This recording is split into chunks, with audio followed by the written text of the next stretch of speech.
सोचिए एक स्कूल में दो क्लासेस हैं। पहली क्लास में 20 स्टूडेंट हैं और दूसरी क्लास में 80 स्टूडेंट।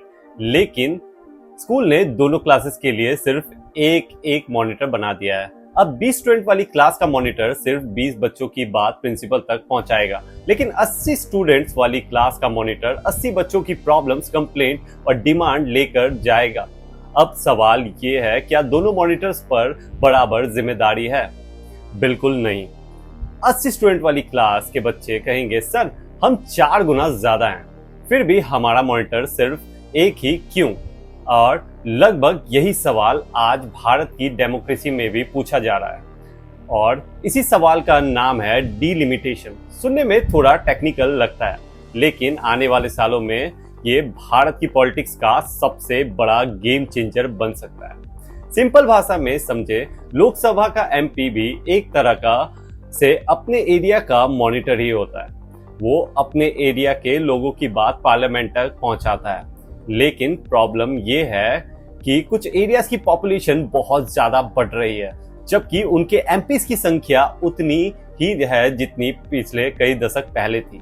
मान लीजिए 50 साल पहले किसी एरिया में 5 लाख लोग रहते थे और उस एरिया का एक एमपी था। आज वही पॉपुलेशन बढ़कर 25 लाख हो गई है, लेकिन एमपी अभी भी सिर्फ एक ही है। मतलब पहले एक एमपी 5 लाख लोगों की आवाज उठाता था, आज उससे 25 लाख लोगों की आवाज उठानी पड़ रही है। अब अगर वो सबकी बात ढंग से ना सुन पाए तो गलती उसकी नहीं, सिस्टम की है। और इसी इम्बैलेंस को ठीक करने के लिए डिलिमिटेशन कमीशन आता है। इसका काम होता है पॉपुलेशन के हिसाब से लोकसभा और विधानसभा की सीट्स और कंस्टिट्यूएंसीज को दोबारा एडजस्ट करना, ताकि लोगों को बेहतर रिप्रेजेंटेशन मिल सके। अब सवाल सबसे बड़ा ये है कि इससे सबसे ज्यादा फायदा किस एरिया को हो सकता है? इसका सीधा जवाब है नॉर्थ इंडिया। उत्तर प्रदेश, बिहार, राजस्थान और मध्य प्रदेश जैसे राज्यों की पॉपुलेशन पिछले कई दशकों में बहुत तेजी से बढ़ी है। इसलिए अगर फ्यूचर में पॉपुलेशन के हिसाब से लोकसभा सीट्स बांटी जाती है तो नॉर्थ इंडिया को सबसे ज्यादा सीट्स मिल सकती है। और यही से डिबेट शुरू होती है। साउथ इंडिया के कई राज्य कहते हैं, हमने पॉपुलेशन कंट्रोल में बहुत अच्छा काम किया है, तो हमें पॉलिटिकल तौर पर नुकसान क्यों हो? और सच कहूं तो उनका सवाल भी गलत नहीं है। लेकिन नॉर्थ इंडिया के लोग कहते हैं, भाई जहां ज्यादा लोग वहां ज्यादा रिप्रेजेंटेशन भी तो होना चाहिए। और सच कहूं तो ये बात भी गलत नहीं है, यानी दोनों तरफ लॉजिक है।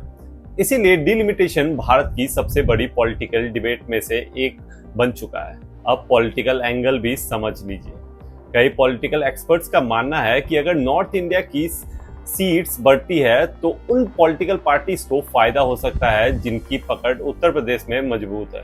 फिलहाल बीजेपी का नाम अक्सर इस डिस्कशन में लिया जाता है, लेकिन याद रखें, डिलिमिटेशन किसी पार्टी को जिताने या हराने के लिए नहीं होता। इलेक्शन का फैसला आज भी वोटर करता है और कल भी वोटर ही करेगा। डिलिमिटेशन का असली मकसद है कि हर नागरिक की आवाज पार्लियामेंट तक उसकी पॉपुलेशन के हिसाब से पहुंच सके। आइए देखते हैं अब इसके फायदे क्या क्या हैं। पहला, लोगों को बेहतर रिप्रेजेंटेशन मिलेगा। दूसरा, एमपीज पर कम प्रेशर होगा। तीसरा, बढ़ती हुई पॉपुलेशन के हिसाब से गवर्नेंस और प्लानिंग आसान हो सकती है। और चौथा, डेमोक्रेसी और भी ज्यादा रिप्रेजेंटेटिव और बैलेंस्ड बन सकती है।